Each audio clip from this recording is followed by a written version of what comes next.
A very good morning to the students of class 9, and in the last class we have talked about the chapter Is Matter Around Us Here, and we have completed the explanation part of the chapter, and today we are going to start a new chapter which is included of course in your second term, but let me go ahead with the syllabus so that we will get more time for revision work when as soon as the school gets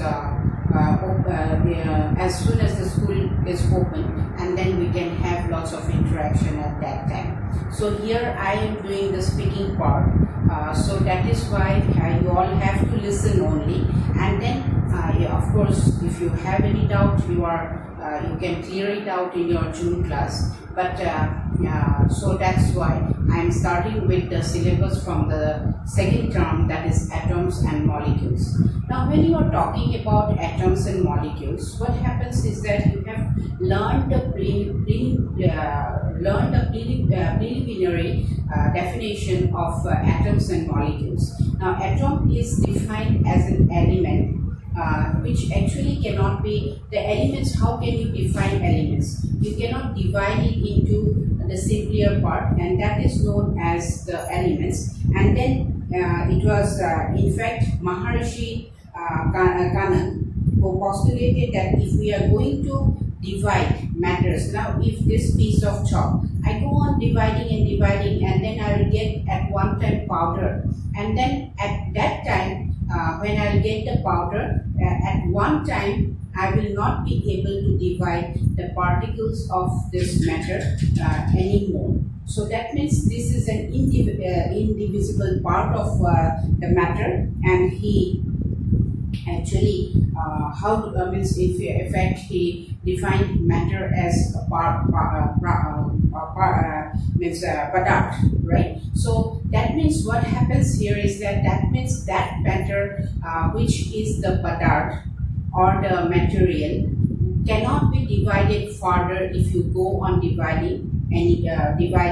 So at one time you will reach a point where the matter will not be able to get divisible into any further smaller particle. So this particle which cannot be divided into smaller particle, it is known as an atom. He named it as Paramanu. And then this Indian philosopher, there was another Indian philosopher who named as Katyama. He elaborated that these particles normally exist like the particles when they are not further divisible. Then what happened at one point, we will find that when they are not divisible, then under some familiar or some favorable, suitable environment or conditions, the particles can combine together to form larger substance, that is which we define it as compounds, right? Or we can define it as molecules as well. So this things which this matter, this form of matter, that means the Democritus, Critias and Leucippus, he suggested that if we go on dividing the matter, then a stage will come where the particles of the matter obtained will not be divisible further, as I explained to you all, and these indivisible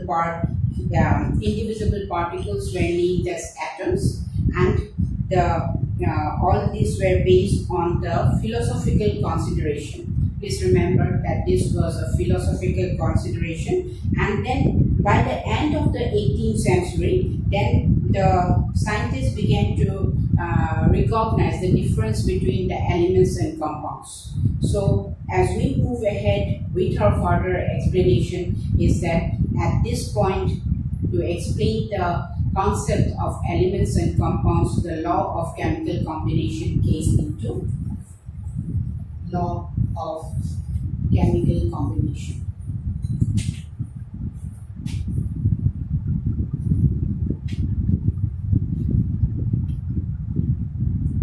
Right? So the laws of chemical combination were established after most of the experiments, with lots of experiments by Lavoisier and Prost, that is Joseph L. Prost. So as there are two laws of the laws of chemical combination. One is the law of conservation of mass. Law of conservation of mass. Now, conservation of mass. Now, you have in physics, I think in your lower classes, you must have studied about the law of conservation of energy. It stated that energy cannot be created nor destroyed, but it can be transformed from one form of energy to another. Like you can transform heat energy to chemical energy to light energy, like the electricity, or you are transforming into light. So what happens here is that there is transformation of one form of another, right? And this is actually similar to the law of conservation of mass. That is, mass, like if you have to first go for an experiment, then you take a conical flux. You take a conical flux, just I am drawing. Then here you take a combination of copper sulfate,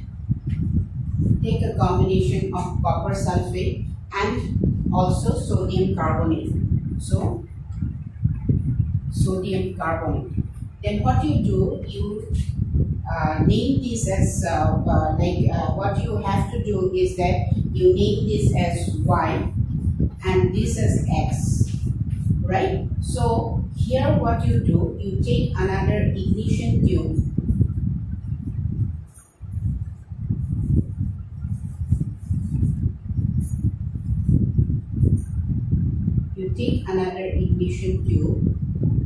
okay, and you have to see that you fix it, and then you fix it with the cork so that it does not fall down. Then this is the solution of Y. This is the solution of Y, and what is Y? It is Na2CO3. Now, and this is actually the preparation. You have to prepare 5% of the solution. That means what happens here is that you put the if you take 95 gram of water, then you put 5 gram of sodium carbonate. So both the solution will be of 5%, and this is copper sulfate. We have to see that this does not, that means the ignition tube is above the solution of sodium carbonate, and then what you do, you cork it with tight fitting, close the conical flux with a tight fitting cork, and then fix it with the thread so that it does not fall, so does not get mixed up. So you take the weight. That means here, when you have set up the experimental setup, that means here there has been no reaction at all. So you weight the you just weight you just take the weight of this both the solutions, and then after that what you do is that you tilt the conical flux in that manner so that it gets mixed up with the copper sulfate and sodium carbonate, and then you mix it properly so that you will find that the reaction will occur. You have to do it in that manner that it is like the reaction occurs between the two solutions, that is sodium carbonate and copper sulfate. Then what you will do, you will find that there will be when the two solutions will get mixed up, there will be a chemical reaction, and after the chemical reaction has occurred, you take the weight of the solution. Then what will you find? That the weight of the solution which you have taken when they have not got mixed up is equal to the weight of the solution when they got mixed up. That means the mass of the reactants before the reaction has occurred is equal to the mass of the reactants after the reaction has occurred. So that establishes the law of conservation of mass, that is, the mass cannot be created nor destroyed in a chemical reaction. So that explains the chemical reaction and the law of conservation of mass. And what will be the reaction? Let me tell you. That means when copper sulfate will react with sodium carbonate, then we will get what? Copper carbonate plus sodium sulfate, right? So that means this reaction will occur, and then you will get copper carbonate along with sodium sulfate. So next point of discussion is law of constant proportion.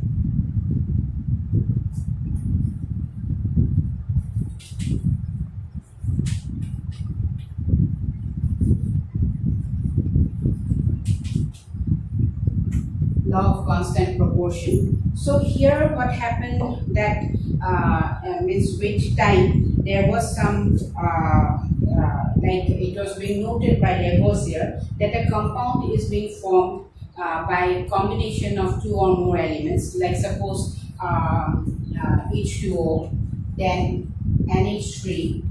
So during the experiment they found that the ratio for hydrogen and oxygen is always in the fixed ratio, that is 1:8. Whatever the source may be, maybe it might be the tap water, it might be the water which is being collected from the well, or it might be tap water, whatever may be, the ratio between hydrogen and oxygen is always found to be 1:8. Similarly for ammonia, it was being found to be 14:3. So that means the method in which ammonia is being prepared, or whatever the source of getting your ammonia, or whatever the source of getting water, is always the same. That means if you mix 1 gram, means if you get you will get in the ratio of 1:8, and for hydrogen it is, for ammonia it is 14:1. That means if you take 9 gram, that means 9 gram of water is being decomposed. Why 9 gram? That means 1 plus 8.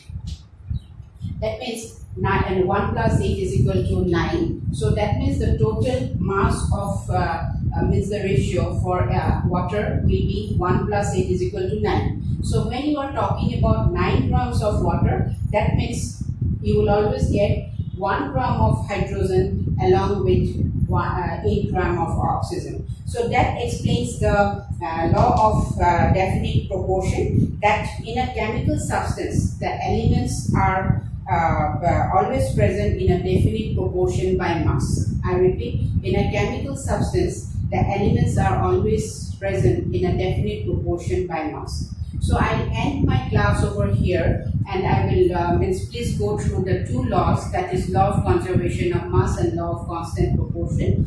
Of course, we have more discussion to carry on. Till that time, thank you very much.